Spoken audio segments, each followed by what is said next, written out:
আমাদের মাঠে এখন মধু আর মধু, আমাদের প্রায় 1000 খানেক মধু এখন কিন্তু এই খেতে। আপনারা যারা মধু নিতে চান তারা এই মধুর, এই যে দেখেন লাল মধু, সেটা নিতে পারেন। আপনারা আসলেই, মাঠে আসলেই এইরকম মধু পাবেন। দেখবেন আমরা মধু আপনাদের খাওয়াবো। এই যে দেখেন যে একেবারে মধু, যে মধুর সেই বলছিলাম যে আপনাদের মাঠ জুড়ে এখন মধুর যে এইগুলো আপনার টাটকা লাল মধু। আপনারা যারা ঈদের সময় ঘুরতে আসতে চান, আমাদের এই যে শুভ সন্ধ্যা নিদ্রা আমাদের তালতলিতে যারা ঘুরতে আসতে চান তারা এই মধু দেখবেন।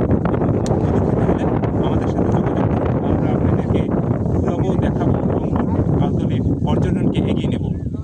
এই মধুর খোঁজ কোথায় আসলে এটা হলো আমাদের তালতলির তেঁতুলবাড়িয়া নলবুনিয়া লঞ্চঘাট, এখানে শুভ সন্ধ্যা ঘাট, সেখানে আমাদের এই মধু। আমরা আমাদের এই যে শুভ সন্ধ্যা আসলেই আপনি এই মধু খেতে পারবেন।